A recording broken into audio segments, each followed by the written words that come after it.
안녕하세요. 저는 겉과 속이 다른 사람을 세상에서 제일 싫어하는 여자입니다. 하필이면 저희 시댁 식구들이 겉으로만 반지르르 하고 속은 정말 시커먼 사람들이었거든요.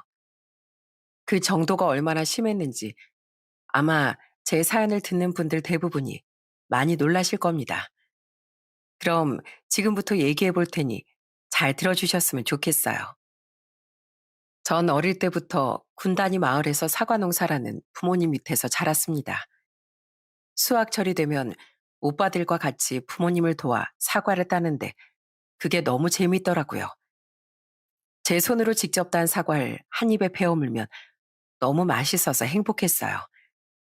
저희 엄만 팔기 어려운 사과들은 잼으로 만들어 주셨는데 그걸 빵에 발라 먹으면 얼마나 맛있었는지 모른답니다. 엄마, 나 밥 대신 맨날 이렇게 식빵에 사과잼 발라 먹으면 안 돼요? 내가 여태까지 먹어본 음식 중에 이게 제일 맛있단 말이에요. 하지만 부모님이 사과 농사라면서 늘 행복한 일만 있었던 건 아니었답니다. 제가 대학생 때 정말 큰 태풍이 전국을 강타한 적이 있었는데 그때 가수원에 있던 사과의 7, 80%가 태풍 때문에 다 떨어져 버렸거든요. 그때 저희 아빠가 얼마나 절망하셨는지 모릅니다. 아이고, 정말 하늘도 무심하시지. 1년 동안 공들여서 농사 지은 게 다 날아가 버렸잖아. 남은 거 따다가 팔아봤자 얼마 되지도 않는데 이제 우린 어떻게 먹고 사냐 말이야. 저 역시도 떨어져서 멍들고 썩은 서갈 볼 때마다 얼마나 가슴이 아팠는지 모릅니다. 그래서 집안에 뭐라도 보탬이 되어야겠다는 생각에 오빠들이랑 열심히 아르바이트를 했어요. 그리고 몇 달 동안 아르바이트를 했던 돈을 모아서 저희 큰오빠가 대표로 부모님께 드렸어요. 엄마, 아빠, 이거 저희가 아르바이트해서 모은 돈이에요. 올해 농사 망해서 생활비 때문에 걱정 많으셨잖아요. 우리도 이제 어린애 아니고 다 컸으니까 이 정도 보탤 수 있어요. 아휴, 너희가 무슨 돈이 있어서 생활비를 보태. 이거 없어도 엄마 아빠가 더 아껴 쓰면 되니까 도로 가져가거라. 그냥 학교 끝나고 남는 시간에 몇 시간씩 아르바이트 한 것뿐인데요, 뭘. 그리고 이번 태풍 때문에 엄마랑 아빠 엄청 많이 속상해 하셨잖아요. 그러니까 이걸로 생활비도 보태시고 기분 전환할 겸 맛있는 것도 사 드세요. 아휴, 고맙다, 고마워. 너희가 언제 이렇게 다 컸는지. 나랑 너희 아빠가 너희들 덕분에 기운을 낼 수 있겠구나. 그렇게 한바탕 힘든 시간도 가족들끼리 힘을 합쳐 잘 이겨내고 다시 평화로운 생활을 되찾을 수 있게 됐습니다. 저희 오빠들은 직장을 다니다 30대 초반에 1년 차이로 차례차례 결혼을 했는데 올케 언니들이 둘 다 너무 좋은 사람들이더라고요. 명절 땐 시끌벅적하게 고스톱도 같이 치고 맛있는 음식도 같이 해 먹는데 잔칫날 같아서 너무 좋았어요. 평소에도 주말에 올케 언니들이 오면 같이 맛있는 것도 먹으러 가고 정말 행복했습니다. 그래서 저도 나중에 결혼해서 이렇게 좋은 가정을 꾸리고 싶었답니다. 그러다가 시간이 흘러 제 나이가 30대 초반이 되었을 때 건너 건너 지인의 소개로 같은 지역에 사는 남자친구를 만나게 되었습니다. 남자친구는 저보다 나이 3살 많았고 아버지한테서 물려받은 작은 사업을 하고 있었어요. 그런데 무엇보다도 정이 많고 선해 보여서 좋더라고요. 하루는 김장철이라서 제가 주말에 집에서 엄마랑 같이 김장할 거라고 얘기했더니 남자친구가 저한테 이러는 거예요. 선수가, 너네 집은 김장하면 몇 포기해? 우리 집은 김장 한번 할 때 동네 사람들까지 다 불러서 어마어마하게 하거든. 그렇게 만든 김치들은 동네 어렵게 사시는 분들이나 독거노인 분들한테 나눠드리는데 김장 때마다 같이 도우면서 얼마나 뿌듯했는지 몰라. 남자친구의 아버진 당시 군 의원이었는데 지역 주민들을 위해 매년 김치를 잔뜩 만들어 무료로 나눠주신다고 하더라고요. 게다가 평소에도 좋은 일을 많이 하시는 분 같았어요. 하루는 주말에 남자친구랑 영화를 보려고 했는데 그날 남자친구가 아버지와 같이 양로원의 봉사활동을 간다고 하는 거예요.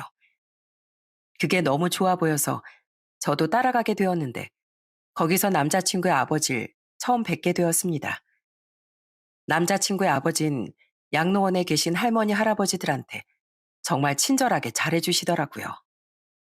아이고, 어르신, 요즘 날씨가 추워서 그런가 피부가 다 트셨네요. 제가 발 깨끗하게 씻겨드리고 로션도 촉촉하게 발라드릴 테니까 조금만 기다리세요. 아유, 이거 참 고마워서 어쩌나. 내가 거동이 불편해서 발 하나 씻는 것도 정말 힘들거든. 그런데 자네 같은 사람도 이렇게 자주 와주니까 내 얼마나 고마운지 몰라. 그날 봉사활동이 끝나고 나선 남자친구 아버지가 고깃집에 가서 밥을 사주셨어요. 그런데 식당 직원분한테도 인자하게 웃으며 엄청 친절하게 대해주시더라고요. 전 이렇게 늘 남을 위하며 사는 집안에 시집가면 정말 행복하겠다는 생각이 들었어요. 그렇게 전 남자친구와 결혼을 약속하고 양가 인사도 드린 후 상견례를 하게 됐습니다.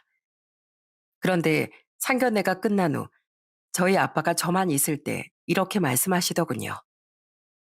선수가 너희 시부모님 되실 분들 정말 좋은 분들인 것 같더구나. 난 정치하는 사람들은 다 욕심 많고 이기적인 줄 알았거든. 그런데 평소에 그렇게 봉사활동도 많이 하고 말씀하시는 것도 인자하시니 내가 다 안심이 되더라고. 제가 느꼈던 것처럼 저희 부모님도 저희 예비 시부모님을 정말 좋게 보셨나 봐요. 그래서 저는 아무 탈 없이 남자친구와 결혼을 할 수 있게 되었습니다. 그런데 결혼하고 보니까 시부모님이 두 분 다 배울 점이 참 많으신 것 같더라고요. 시댁 식구들과 같이 외출이라도 하면 시부가 길가에 떨어진 쓰레기도 직접 주우시고 누가 길이라도 물어보면 목적지까지 같이 가면서 친절하게 알려주시더라고요. 그것 때문에 외출할 때 딴 길로 샜던 적이 한두 번이 아니었답니다. 그런데 이런 시부를 물심양면으로 뒷바라지하는 시모도 정말 대단해 보였어요. 끼니 때마다 시부를 위해 매일 진수성찬을 차리시더라고요. 아이고, 오늘 나물이 살짝 짜게 됐네. 세아가, 내가 나물은 다시 무칠 테니까 나머지 반찬들만 먼저 상으로 가져가거라. 네 시아버지 배고프면 예민해지시니까 얼른 가져가. 아, 이것도 맛있기만 한데 새로 무치시게요? 밥 먹을 때마다 이렇게 두 번, 세 번 음식 하시느라 힘드시겠어요. 힘들어도 해야지. 네 시아버지가 좋은 일 하는데 마누라가 돼가지고 이 정도 내조도 못하면 되겠니? 자고로 밥 잘 먹이는 게 최고의 내조인 거야. 저 같으면 그 정도는 그냥 먹으라고 할 텐데 그렇게 사소한 것까지 시부한테 맞춰주시는 게 엄청 대단하신 것 같더라고요. 그리고 얼마 후 남편한테서 말로만 듣던 김장때가 되자 그 엄청난 규모에 입을 쩍 벌리고 말았습니다.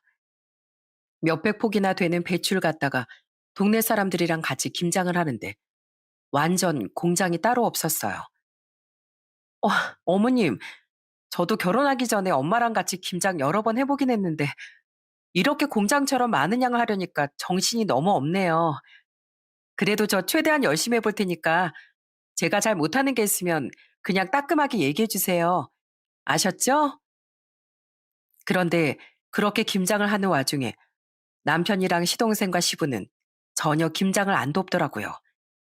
그러다가 김장이 다 끝난 후 동네 어려운 분들한테 나눠줄 때가 돼서야 차를 끌고 나섰습니다. 제가 그게 좀 이상한 것 같아 시모한테 물어보니까 저한테 이러시더군요. 원래 우리 집은 여자 역할이랑 남자 역할이 따로 있거든. 원래 김치는 여자들이 담가야 맛있는 거야. 그리고 김치 나눠주러 갈 때 무거우니까 남자들이 가는 거고. 그나저나 너도 같이 따라가서 옆에서 사진이나 좀 찍어줘라. 네 시아버지가 좋은 일 하시는데 사진으로라도 좀 남겨야 되지 않겠니? 그렇게 전 시부를 따라가서 김치통을 들고 나르는 시부의 모습을 사진으로 몇 장 찍었어요. 나중에 남편이 그 사진을 저한테서 받아갔는데 뭐에 쓰는진 말을 안 해주더라고요. 그래도 시모가 그날 김장한 김치를 저희한테도 나눠주셔서 한동안 참 맛있게 먹었답니다. 저는 결혼하고 나서 시부모님하고도 참 잘 지냈지만 남편 덕분에 웃는 날도 정말 많았어요. 남편의 시간 날 때마다 저희 부모님이 운영하시는 과수원에 가서 일을 도와드리는데 그 모습이 너무 좋아 보이더라고요. 아버님, 이제 이런 건 직접 하지 마시고 저 같은 젊은 사람 시키세요. 제가 그래도 아버지 따라서 봉사활동 많이 다녀본 사람이라 이런 몸 쓰는 일 은근히 잘하거든요. 그리고 집에 쓰레기 분리수거 할 거 있으면 저한테 말씀하시고요. 제가 이런 건 후딱후딱 가서 버리겠습니다. 아이고, 내가 사위를 얻은 거지. 일꾼을 얻은 게 아닌데 뭘 그렇게 도와준다고 그래. 자넨 그냥 우리 집에 와서 맛있는 거나 먹고 푹 쉬다 가게. 그래도 그건 아니죠. 제가 명색이 사위인데 어머님 아버님 덜 고생하시게 이 정도는 해야 되는 거 아니겠어요? 그러니까 시키실 거 있으시면 그냥 편하게 저한테 시켜주세요. 저는 그런 남편과의 사이에서 아들 둘을 낳게 됐습니다. 그런데 이제 제가 애까지 낳으니까 완전히 이씨 집안 사람이 되었다고 생각한 걸까요? 예전엔 안 그러셨던 시부모님이 어느 순간부터 가부장적인 모습을 저한테 보여주기 시작하신 거예요. 제가 애들을 데리고 시댁에 갈 때마다 시부가 저한테 이렇게 얘기하시더군요. 애미야, 요즘 세상에 아무리 딸이 좋다고 하지만 그래도 아직까지 아들이 최고인 거 알지? 이게 다 우리 이씨 집안 대를 잇는 거잖아. 만약에 딸 낳았으면 어떡할 뻔했어? 전 사실 딸이든 아들이든 상관없었는데 시부모님은 자꾸만 제가 아들만 낳아서 다행이라는 얘기를 하시더라고요. 게다가 언젠가부턴 시모가 자꾸만 저한테 잔소리를 하시는 거예요. 애미야, 너 내가 네 시아버지 뒷바라지 하는 거 봤지? 내가 하는 것처럼 너도 사업하는 네 남편 뒷바라지를 잘해야 한다. 자고로 아내가 남편 내줄 잘해야 집안이 바로 서는 거야.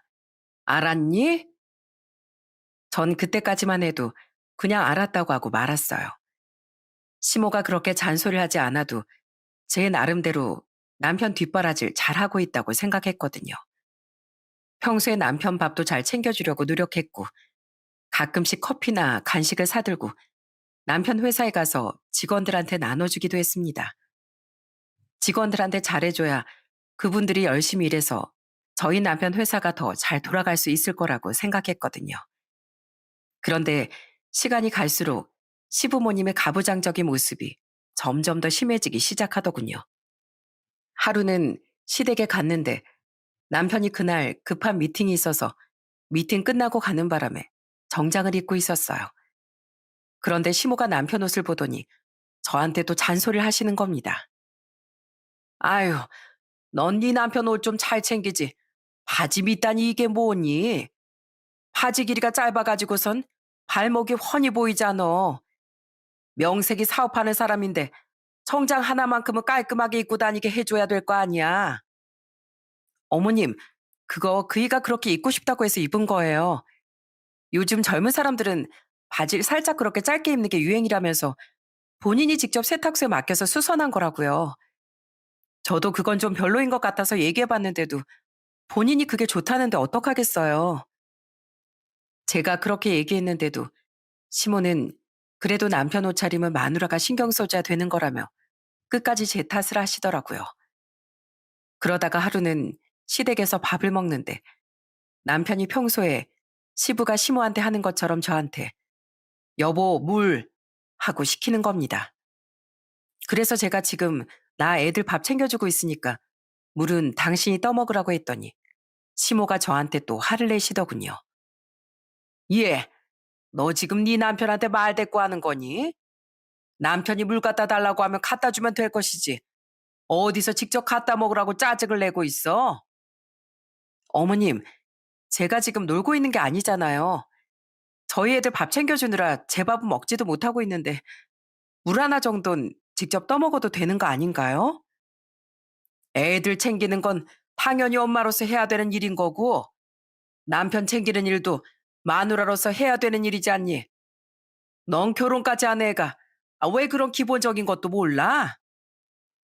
시모가 평소에 시부를 왕처럼 떠받드는 건 알았지만 그걸 저한테까지 강요하실 줄은 몰랐어요. 그래서 날이 갈수록 점점 스트레스가 쌓이더라고요. 그런데 문제는 제가 그렇게 존경했던 시부의 모습도 전부 다 가짜였다는 거예요. 결혼하고 몇 년간은 몰랐는데 점점 더 그 이중인격적인 모습이 눈에 보이기 시작하더군요.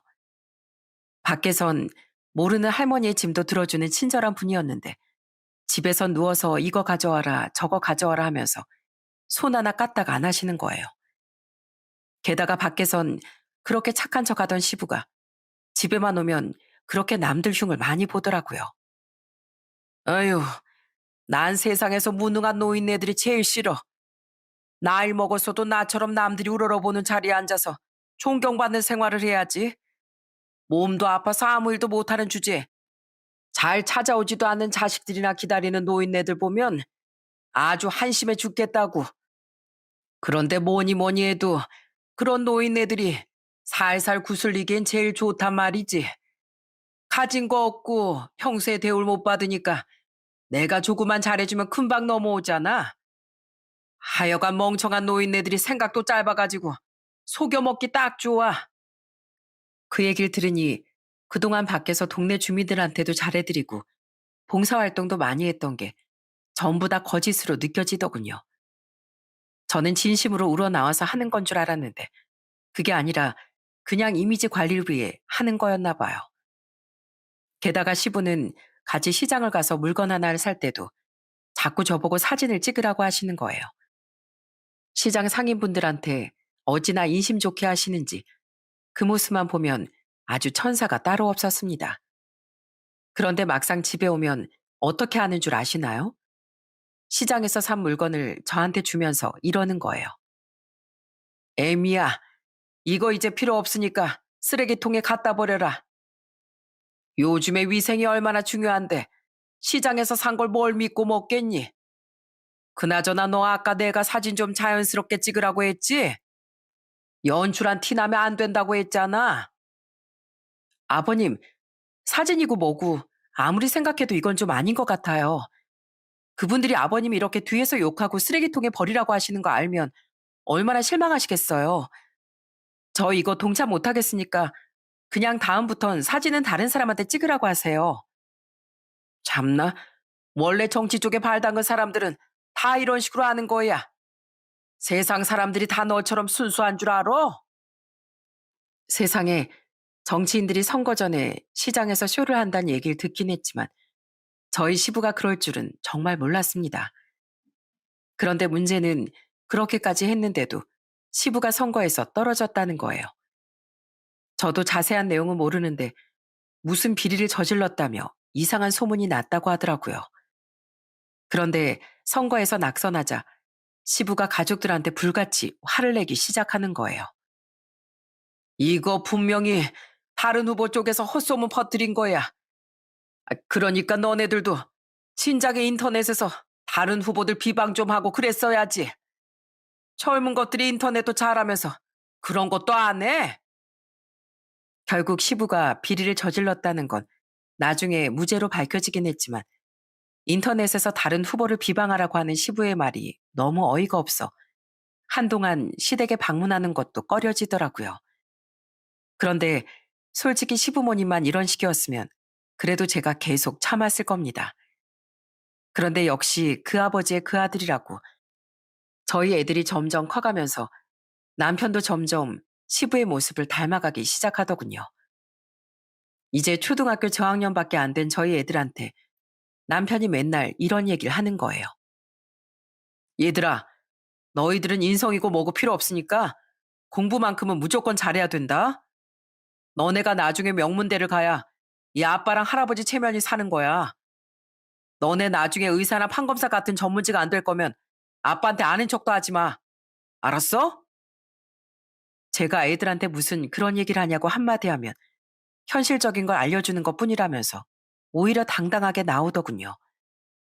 게다가 시부처럼 밖에선 좋은 사람인 척하면서 집에 와선 자꾸 남들을 험담하는 거예요. 한 번은 애들과 같이 외식을 하고 집에 돌아왔는데 남편이 저희 테이블에 서빙을 해줬던 알바생을 욕하더군요. 여보, 아까 식당에 있던 그 여자 알바생 진짜 뚱뚱하지 않아? 나이가 20대 초반밖에 안 되는 것 같은데 벌써부터 저러면 어떤 남자가 좋아하겠어? 자고로 여잔 예쁜 게 자산인데 그런 걸로 치면 그 알바생은 거지나 마찬가지잖아. 아니, 그 알바생이 뚱뚱하든 퉁퉁하든 당신이 무슨 상관이야? 그러는 당신은 무슨 대단한 미남이라도 되는 거야? 그것도 아니면서 왜 자꾸 다른 사람들 외모 가지고 욕하고 그러는 거냐고. 내가 욕하고 싶으니까 욕하는 거지. 그리고 아까 집에 오는 길에 봤던 노숙자 있지? 난 진짜 그런 사람들 한심해 죽겠어. 그렇게 길바닥에 앉아서 구걸할 거면 가서 막노동이나 하지 그게 뭐야? 그래도 내가 이미지가 있어서 10,000원 한 장 적선해 주긴 했는데 그런 인간들한테 나가는 돈 생각하면 진짜 아까워 죽겠다고. 세상에 그럴 거면 노숙자한테 돈을 주지나 말던가. 이미지 관리한다고 자기 손으로 돈을 줘놓고선 왜 욕을 하는지 모르겠더군요. 그러다가 또 한 번은 술 먹고 새벽에 들어와선 저보고 해장하게 김치찌개 좀 끓이라고 고래고래 소리를 지르는 거예요. 제가 술주정하지 말고 그냥 들어가서 자라고 했더니 저보고 이러더군요. 뭐? 김치찌개 못 끓이니까 들어가서 자라고? 당신 우리 어머니 말 못 들었어? 자고로 남잔 하늘이고 여잔 땅인 법이야. 남편이 찌개 끓여오라면 끓여올 것이지. 어디서 여자가 말대꾸라고 있어? 뭐라고? 지금이 무슨 조선시대도 아니고 무슨 말 같지도 않은 소리를 하는 거야? 그리고 어머님이 하시는 말씀이라고 다 옳은 말인 줄 알아? 요즘 세상에 그런 식으로 얘기하면 지나가다 돌 맞아. 알아? 그러니까 시끄럽게 하지 말고 얼른 들어가서 잠이나 자. 그런데 남편은 점점 시부를 닮아 성격이 이상해지는 걸로도 모자라 저희 애들한테도 소홀해지기 시작했어요. 평소에도 바쁘다는 핑계로 애들과 잘 놀아주지도 않았는데 어린이날엔 우리 애들 선물을 사오기는커녕 본인이 차고 다닐 시계를 사와선 막 자랑을 하는 거예요. 여보, 이 시계 나한테 진짜 잘 어울리지 않아? 내가 명색이 사업하는 사람인데 이 정도 시계는 차줘야 되잖아. 아니 원래 차고 다니는 시계도 있으면서 무슨 시계를 또 샀대? 그나저나 당신 오늘 어린이날인 건 알아? 우리 애들 어린이날 선물 받고 싶어서 당신 오는 시간만 기다리고 있었는데 설마 아무것도 안 사온 거야? 초등학생이면 다 큰 거지 무슨 어린이야. 어린이날 선물은 유치원 때까지만 주면 되는 거야. 그래도 다행히 제가 애들한테 먼저 어린이날 선물을 사준 게 있었기 때문에 애들이 덜 실망하고 넘어갈 수 있었어요. 하지만 남편이 너무 애들을 안 챙기는 것 같아서 괘씸하더군요. 그런데 그 와중에 시모는 또 저만 들들 볶기 시작하는 거예요. 수시로 저한테 전화해서는 남편을 하늘이라고 생각하고 잘 챙기라고 하더군요. 그런데 겉과 속이 다른 건 시모도 똑같았습니다. 하루는 시모와 같이 지나가다가 동네 아주머니를 만났는데 그 아주머니가 저희 시모한테 이러시는 거예요. 아유, 효상이 엄마 아니야. 아들들도 잘 키우고 며느리도 잘 얻어서 그런지 볼 때마다 얼굴이 좋아 보이네. 그나저나 좀 있으면 크리스마스라서 아들들이랑 며느리한테 선물도 좋은 거 받겠어. 우리 애들은 워낙 무뚝뚝해서 그런 것도 안 챙기거든. 크리스마스 선물은 무슨 크리스마스 선물이에요. 난 굳이 선물을 받자면 배추나 실컷 받아봤으면 좋겠네요. 매년 이맘때쯤 우리 남편이랑 김장해서 어려운 분들 나눠드리는데 배출 선물 받으면 그런 분들한테 더 나눠줄 수 있잖아요. 나한텐 그게 최고의 선물이에요. 역시 효상이 엄마 뭐가 달라도 다르다니까. 사람이 어쩜 이렇게 착할 수가 있어. 내가 효상이 엄마만 보면 참 많이 반성하게 된다니까. 그런데 웃긴 건 그 아주머니 앞에서 그렇게 착한 척을 했던 시모가 그 아주머니가 가시자마자 저한테 이러시는 거예요. 참나, 배추는 무슨 배추? 선물은 뭐니 뭐니 해도 돈이 최고지. 안 그러냐, 에미야? 저는 그 말을 듣고 너무 어이가 없어서 한숨만 나오더군요. 이렇게 겉과 속이 다른 사람들 사이에 껴서 살려니까 너무 답답하고 속이 터질 것만 같았어요. 그런데 제가 결혼한 지 13년쯤 됐을 때 정말 충격적인 사건이 발생하고 말았습니다. 평소처럼 출근해서 일을 하고 있었는데 갑자기 모르는 번호로 전화가 온 거예요. 전화를 받아봤더니 남편 회사에서 오랫동안 일했던 여직원 지민 씨더라고요. 제가 종종 남편 회사에 간식을 사들고 갔었기 때문에 저하고도 알고 지내는 사이였거든요. 그런데 지민 씨가 저보고 갑자기 할 말이 있다며 퇴근하고 만나자길래 만나러 갔는데 정말 충격적인 얘기를 하더군요. 사모님, 진짜 웬만하면 사모님한테 이런 말씀 안 드리려고 했는데요. 도저히 참을 수가 없어서 사모님한테 말씀드리는 거예요. 사실 저 그동안 사장님 때문에 엄청 힘들었거든요. 세상에 알고 보니까 남편이 지민 씨한테 몇 달 전부터 엄청 찝쩍거렸다고 하더군요. 자꾸 둘이서만 밥 먹으러 가자, 여행 가자, 이런 식으로 조르고 지민 씨가 거절을 하니까 이렇게 얘기를 했다는 거예요. 지민 씨, 요샌 결혼해도 다 애인 한 명씩은 있는 거 몰라? 솔직히 지민 씨도 남편 한 명만 바라보고 살기엔 인생이 너무 지루할 거 아니야. 그러니까 자꾸 싫다고만 하지 말고 좀 긍정적으로 생각을 해보지 그래? 게다가 회사에서도 지민 씨가 탕비실에 커피라도 타러 가면 자꾸 따라와서 귀찮게 했다고 합니다. 지민 씨, 왜 내 문자에 답장 안 해? 나랑 영화 한번 보는 게 그렇게 싫어? 남편한테 야근한다고 하고 나랑 데이트 좀 하자니까. 게다가 퇴근할 때도 지민 씨를 붙잡으면서 이랬다더군요. 지민 씨, 내가 차 태워줄 테니까 내 차 타고 가. 대신에 집 가기 전에 나랑 좋은 데 좀 가자. 어딘진 말 안 해도 알지? 사장님, 제발 이러지 좀 마세요. 저 결혼해서 애까지는 유부녀고요. 사장님한테 전혀 관심 없습니다. 제발 절 그냥 직원으로만 생각해 주시라고요. 아휴, 지민 씨 이제 보니까 되게 멍청하구나. 나 우리 회사 대표야. 직원이 대표랑 깊은 사이 되면 얼마나 특혜를 많이 주겠어. 지민 씨 설마 그런 것도 생각 못하는 사람이야?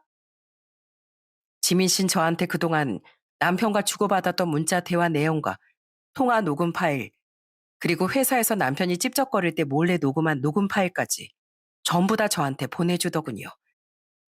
사모님, 저 진짜 사장님 때문에 매일 회사에 출근할 때마다 끔찍해 죽겠어요. 마음 같아선 그냥 확 들이받고 회사 그만둘까 생각도 많이 했었는데 제가 애엄마다 보니까 받아주는 회사가 없을까 봐 차마 용기가 없어서 그렇게도 못하고 있어요. 저 진짜 어떡하면 좋죠? 저는 그 얘기를 듣고 지민 씨가 너무 안쓰러운 한편 남편이 그런 짓을 했다는 것에 엄청난 분노가 치밀고 말았습니다. 남편이 최근 들어 성격이 변하긴 했어도 밖에서 그런 더러운 짓거리를 하고 다닐 줄은 몰랐거든요. 안 그래도 시부모님 때문에 스트레스를 엄청 많이 받고 있었는데 남편마저 이런 사람이니 이젠 안 되겠다는 생각이 들었어요. 그래서 그날 집에 온 남편한테 지민 씨한테 받은 문자 캡처본을 보여주며 이렇게 얘기했습니다. 당신 아무리 할 짓이 없어도 그렇지 어떻게 사장이 애까지 딸린 유부녀 직원한테 이딴 행동을 해? 그러는 당신도 애가 둘이나 있는 유부남이면서 어떻게 처자식 생각은 안 하고 이런 짓을 할 수가 있냐고. 그런데 남편은 잘못을 인정하긴커녕 오리발을 내밀기 시작하더군요. 당신 설마 이 문자 내용을 믿는 거야? 이거 다 조작된 거야. 지민 씨가 얼마 전에 나보고 월급 올려달라고 했는데 내가 못 올려준다고 하니까 억하심정에 가짜로 문자 내용 만들어서 날 모함하고 있는 거란 말이야. 거짓말 하지 마. 내가 그 말에 속을 것 같아? 나 솔직히 여태까지 당신이랑 사는 거 진짜 힘들었거든? 어머님이 나한테 당신 하늘처럼 섬기라고 맨날 들들 볶는 것도 짜증났고 이중인격자 같은 당신 식구들 장단에 맞춰주는 것도 이골이 나 죽겠다고. 그리고 당신 솔직히 말해서 우리 애들한테 아빠 역할도 안 하잖아. 그런데 이젠 회사 여직원한테 이딴 더러운 짓까지 하는데 내가 당신 같은 사람이랑 계속 살아야겠어? 계속 못 살면 어쩔 건데? 설마 나하고 뭐 이혼이라도 하겠다는 얘기야? 그래, 이혼해. 나 당신도 싫고 당신의 식구들도 지긋지긋해 죽겠어. 그러니까 그냥 여기서 깨끗하게 갈라서자고. 참나, 당신 우리 아버지 군의원 출신인 거 몰라? 당신 이런 집안에 시집 온 거 엄청난 행운이다. 그런데 왜 그런 행운을 당신 발로 걷어차려고 그래? 그리고 당신은 내가 뭐 큰 잘못을 해서 이혼하는 것처럼 얘기하는데 마누라가 남편 말을 최우선으로 믿어야지. 왜 남의 말을 믿어? 내가 아니라면 아닌 거지. 왜 이혼 타령까지 하고 있냐고. 됐고, 난 당신 이혼 못하면 이혼 소송까지 할 거니까 그런 줄 알아. 내가 증거 다 가지고 있으니까 그렇게 이혼이 하기 싫으면 소송해서 이혼하자고. 그 후 저는 남편이 계속 이혼을 못 해준다고 하길래 결국 이혼 소송을 진행하게 되었어요. 그런데 이혼 소장을 접수한 날 시모라는 사람이 아주 제 속을 한번 더 뒤집더군요. 제가 자기 아들과 이혼 소송 중인 것도 모른 채 저한테 전화해서는 이러는 거예요. 예, 네 시아버지 이번에 또 지방선거 나가는 거 알지? 이럴 때일수록 김장이 엄청 중요한 거다. 내가 너네 집으로 절임 배추 200포기 보냈으니까 올해 네가 김장 좀 해와라. 내가 웬만하면 같이 하겠는데 나도 나이를 먹었더니 영 힘들어서 말이지. 뭐라고요? 절임 배추 200포기를 보내셨다고요? 아니 그걸 왜 저한테 보내시는데요? 그럼 네가 우리 집 며느리인데 너한테 보내지 누구한테 보냈니? 그리고 너 내가 지난번에 동네 아줌마한테 크리스마스 선물로 배추 받고 싶다고 한 거 기억나지? 그러니까 너도 그냥 이거 크리스마스 선물이라고 생각해라. 어차피 이거다 어려운 사람들 도와주는 건데 봉사하고 좋지 않니? 세상에 시부가 선거에 나간다고 이미지 관리를 하느라 김장을 하는데 그걸 한마디 상의도 없이 며느리한테 떠넘긴다는 게 말이 되나요? 저는 너무 어이가 없어서 시모한테 이렇게 말했습니다. 아, 이거 가지고도 김치 나눠주면서 착한 사람인 척 코스프레하고 사진 찍으시려고요? 지난번에도 말씀드렸지만 저 그런 가식적인 일에 동참 못합니다. 그러니까 김장하고 싶으시면 저한테 시키지 말고 직접 하세요. 그나저나 이미 절임 배출 보내셨다고 하니 그건 이혼 위자료로 쓸게요. 물론 겨우 이것 가지고는 안 되는 거 아시죠? 뭐야? 이혼 위자료라니? 너 지금 그게 무슨 말이냐? 무슨 말이긴요? 어머님 아들이랑 이혼한다는 얘기죠. 저 어머님 아들과 이혼 소송 중인 거 얘기 못 들으셨어요? 뭐라고? 이혼 소송? 갑자기 무슨 이혼 소송이라는 거야? 그럼 제가 언제까지 이런 집안에서 참고 살 줄 아셨어요? 시부라는 사람은 이미지 관리에 미쳐가지고 밖에선 착한 척하면서 집에선 독불장군처럼 살지. 시모라는 사람은 맨날 며느리한테 막말하고 잔소리나 하지. 남편이란 놈은 애들도 안 챙기면서 밖에서 유부녀 여직원한테 찝쩍거리기나 하는데 제가 이런 집안에서 왜 계속 며느리로 있어야 되냐고요. 제가 그렇게 말하자 시모가 깜짝 놀라선 저한테 이러더군요. 뭐? 우리 아들이 유부녀 여직원한테 찝쩍거려? 그게 도대체 무슨 소리야? 그 인간이 유부녀 여직원한테 남편 몰래 만나자면서 엄청 괴롭히고 있었다고요. 그 여직원이 저한테 문자 캡처본이랑 통화 녹음 파일까지 다 보내줬거든요. 그나저나 저 이혼할 때 하더라도 그냥은 이혼 못해요. 저 여태까지 그쪽 집안 식구들이 어떻게 했는지 다 폭로할 거라고요. 좀 있으면 선건데 그 모든 일들이 폭로되면 아주 볼만하겠네요. 선한 사람인 척하던 전 군의원이 뒤에선 이중인격자처럼 행동하는 거 알면 사람들이 얼마나 실망할까요? 게다가 아들은 망나니처럼 굴고 있다는 것까지 알면 아마 다음부터 선거에 나가지도 못하겠죠? 너 그게 무슨 소리야? 이 중요한 시기에 그런 짓을 하면 우리더러 어떡하라고? 너 설마 기자들 만날 거니? 아니면 뭐 현수막이라도 붙일 거야? 너 그런 짓 하면 우리 집안 다 망하는 거야. 시모가 다급한 목소리로 그렇게 얘기했지만 전 더 듣기도 싫어서 그냥 전화를 확 끊어버렸어요. 그런데 시모가 남편한테 연락을 했는지 1시간쯤 지나자 남편과 시부모가 같이 절 찾아오더군요. 저한테 먼저 애원하기 시작한 건 바로 남편이었습니다. 여보, 나 당신이 통화 녹음 파일까지 가지고 있을 줄은 몰랐단 말이야. 근데 나 진짜 잠깐 실수한 것뿐이지 진심 아니었어. 그러니까 제발 이번 한 번만 없던 일로 치고 넘어가 주라. 어? 야, 그렇게 내가 너한테 증거 다 있다고 얘기했지? 내가 너 이렇게 나오나 지켜보려고 문자 캡처 사진만 보여준 거야. 그런데 네 입으로 그거 다 조작된 거라며? 근데 내가 갖고 있는 통화 녹음 속 목소린 누가 들어도 네 목소리던데? 설마 그것까지 가짜라고 할 건 아니지? 여보, 진짜 미안해. 내가 잘못했어. 난 그냥 지민 씨랑 친해지고 싶어서 그랬던 것뿐이야. 웃기지 마. 그냥 친해지고 싶다면서 남편 몰래 애인처럼 지내자는 말을 하냐? 그나저나 지민 씨 캐톡 프로필 사진 보니까 남편분이 덩치도 엄청 크고 성격도 있어 보이시던데 너 지민 씨 남편한테 걸리면 아주 작살나겠다. 아예 내가 지민 씨 남편한테 먼저 확 불어버릴까? 안 돼. 제발 그러지 마. 내가 다 잘못했으니까 그것만 하지 말아줘. 그런데 남편이 그렇게 애원을 하니까 옆에 있던 시부가 남편한테 버럭 화를 내더군요. 야, 이놈아. 세상에 여자가 얼마나 많은데 하필이면 결혼한 유부녀를 꼬시고 있어? 안 그래도 요즘에 선거철이라 이미지 관리가 얼마나 중요한데 왜 하필이면 지금 이 시기에 그런 짓을 해가지고 우리 며느리 입에서 이혼 얘기가 나오게 하냐 말이야. 그 와중에도 선거 얘기만 하는 시부를 보고 너무 어이가 없더군요.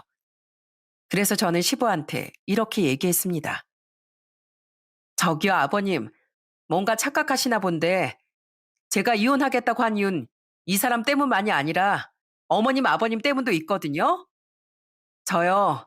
그동안 아버님이 선거 때문에 밖에서만 착한 척하고 다니시는 거 진짜 보기 힘들었어요. 그래놓고 집에서 왕처럼 군림하면서 본인보다 못나 보이는 사람들 매번 험담하고 욕하셨잖아요. 과연 사람들이 아버님의 그 모습을 보면 어떻게 생각할까요?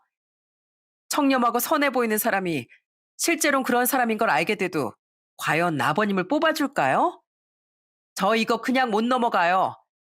아버님이 어떤 사람인지 다 폭로할 거라고요. 애미야, 너 지금 무슨 말을 하는 거니? 네가 그런 말하면 나 이번 선거 물론이고 다음부터 나의 선거에 나가지도 못해. 내가 다 잘못했으니까 네가 원하는 걸 다 말해봐라. 우리 아들이랑 살기 싫으면 이혼해도 되고 애들도 데려가도 되니까 원하는 걸 말해보라고.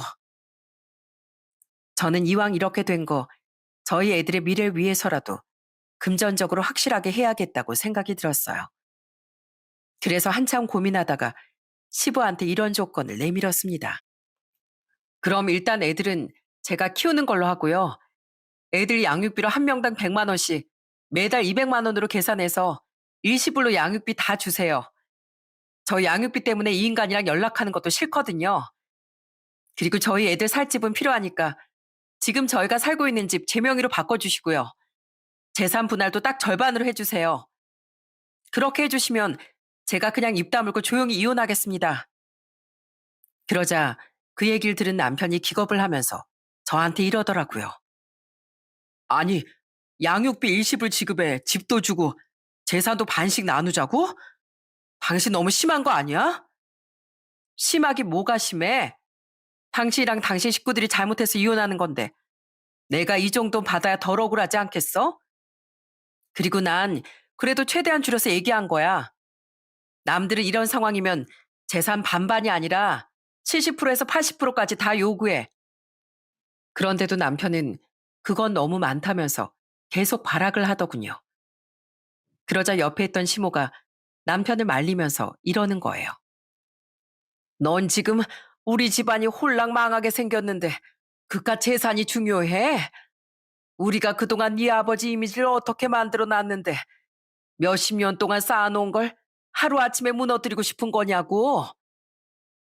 워낙에 대외적인 이미지와 체면을 중시하는 사람들이라 그런지 그 이미지가 무너지는 것만큼은 죽어도 싫었나 보더군요.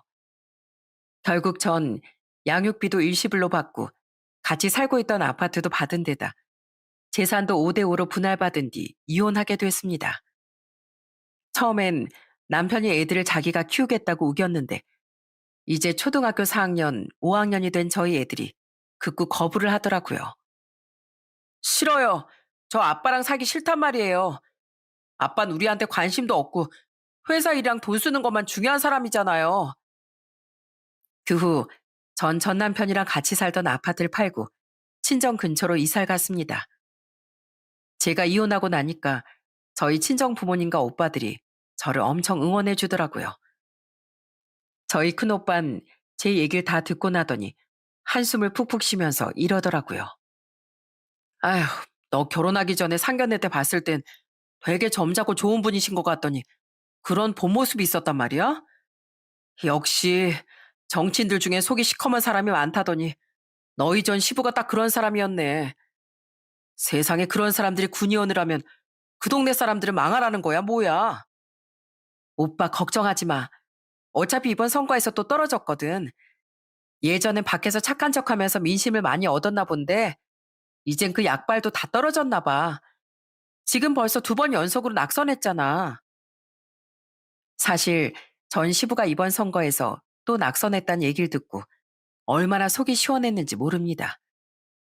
그런 사람이 군의원이 되면 자기 이속만 챙기지 주민들한테 도움이 되는 일은 안 할 것 같았거든요. 그렇게 저는 이혼한 후 저에게 남편의 더러운 실체를 알려준 지민 씨한테 너무 고마워 따로 만나 작게나마 살해를 했습니다. 그러자 지민 씨가 그동안 무슨 일이 있었는지 저한테 알려주더라고요. 사모님, 사실 저 그때 사장님이 저한테 그러셨던 거 저희 남편한테 다 얘기했어요. 괜히 나중에 소문이라도 나면 제가 같이 바람핀 걸로 오해할까봐 그냥 먼저 얘기하는 게 나을 것 같아서요. 그랬더니 저희 남편이 회사에 찾아와서 아주 뒤집어 엎어버리더라고요. 저희 남편이 인상도 좀 센 편이고 덩치도 크다 보니까 사장님이 아주 꼼짝도 못하는 거 있죠? 결국 저희 남편이 고소한다고 했더니 합의금 준다고 하긴 하더라고요. 아유, 그거 참 꼴 좋다. 내가 지민 씨 남편이었어도 절대 가만히 못 있었을 거야. 그러게 결혼해서 애까지 낳고 잘 살고 있는 여직원한테 왜 찝쩍거려? 그런 놈은 그렇게 호되게 당해봐야 정신을 차리지. 그나저나 지민 씨, 그럼 지금은 어디서 일하고 있는 거야? 남편이 그렇게까지 했는데 계속 그 회사에 다니진 않을 거 아니야. 그럼요. 당연히 그때 바로 퇴사했죠. 그 후에 잠깐 쉬다가 얼마 전에 다른 회사에 취직했어요. 지금 다니는 회사는 사장님이랑 다른 직원분들이랑 다 잘해주시고 얼마나 좋은지 몰라요. 그나저나 사모님도 이혼하고 나서 잘 지내시는 것 같아서 다행이네요. 전 사모님이 늘 행복하셨으면 좋겠어요. 사장님은 그런 못된 인간이지만 사모님만큼은 정말 좋은 분이시라는 거 잘 알거든요. 그렇게 지민 씨 일도 잘 해결되고 저도 가족들과 정말 행복한 시간을 많이 보냈습니다. 저희 가족들은 전 시댁 식구들처럼 이중인격이 아니라 정직하고 투명한 사람들이라 너무 마음이 편하더라고요. 좋으면 좋다고 말하고 싫으면 싫다고 말하는 사람들이었으니까요. 하루는 친정 식구들과 같이 식당에 갔는데 음식에서 머리카락이 나온 거예요. 엄마가 식당 직원한테 좋게 좋게 얘기하니까 직원이 죄송하다고 사과를 하면서 음식을 바로 바꿔주더군요. 그렇게 다 먹고 나오는데 저희 엄마가 이러시는 거예요. 그래도 식당 사장님이랑 직원분이 되게 친절하시네. 어찌됐든 사람이 하는 일이니까 실수로 머리카락 정도 들어갈 수 있는 건데 그걸 어떻게 대처하느냐가 정말 중요한 거거든. 그런 의미에서 저 식당은 친절하니까 다음에 또 가야겠다. 다음엔 오늘 먹은 거 말고 다른 메뉴를 좀 먹어봐야겠어. 만약에 똑같은 일이 전 시댁 식구들과 있을 때 벌어졌다면 전 시부가 겉으론 직원한테 괜찮다면서 너그러운 척 해놓고 식당 밖으로 나와선 아마 쌍욕을 한 바가지 했을 거예요. 아마 배운 거 없어서 식당밖에 못하는 주제에 위생 관리도 못한다고 막말을 했을지도 모르겠네요. 게다가 이혼하고 나니 김장할 때도 그렇게 보여주기 식으로 많이 해서 사진까지 찍을 필요 없이 저희 가족끼리만 맛있게 해서 먹으니까 너무 좋더라고요. 게다가 한 번은 저희 작은 아들이 불조심 포스터 그리기 대회에서 최우수상을 탔는데 저희 부모님이 그 사실을 알고 얼마나 축하해 주셨는지 모릅니다. 아이고, 우리 손주가 공부만 잘하는 줄 알았더니 그림도 잘 그리네. 역시 우리 손주가 최고다, 최고야. 오늘 우리 손주 상탄 기념으로 이 할미가 맛있는 거 해주마. 먹고 싶은 거 있으면 얼마든지 말하렴. 전 남편 같았으면 저희 애들이 상을 타든 말든 관심도 없었을 텐데 이젠 저희 친정 식구들이 관심을 많이 가져주니까 애들도 너무 좋아하더라고요. 그렇게 저는 전 남편과 이혼하고 정말 행복하게 잘 지냈답니다. 더군다나 양육비를 일시불로 받아서 전 남편과 연락할 일이 없다 보니 더 좋더라고요. 그래도 전 시부모가 저희 애들 할머니, 할아버지긴 하니까 애들하고만 가끔 만나게 해줬어요. 그렇게 몇 년이 지나고 나서 얼마 전 시댁에 다녀온 저희 애들이 저한테 이러는 거예요. 엄마, 나 이제부터 할머니 집에 안 가면 안 돼요? 할머니 집에 가면 다들 한숨만 쉬고 안 좋은 얘기만 하니까 나까지 기분이 안 좋아진단 말이에요. 뭐? 할머니랑 할아버지가 너네한테 무슨 안 좋은 얘기를 하는데 요즘에 아빠가 사업이 잘 안 돼가지고 맨날 할머니랑 할아버지한테 돈 달라고 한대요. 그리고 할아버지도 저희 갈 때마다 맨날 술 먹고 주무시기만 하는 거 있죠? 게다가 할머니도 힘들다면서 자꾸 한숨만 쉬는데 가면 우리까지 우울해지는 것 같아서 가기 싫단 말이에요. 애들 얘기를 들어보니 전 남편은 요즘에 사업이 휘청거려서 힘들어하는 것 같고 선거에서 2번 연속으로 떨어진 전 시부도 술독에 빠져 사는 것 같더라고요.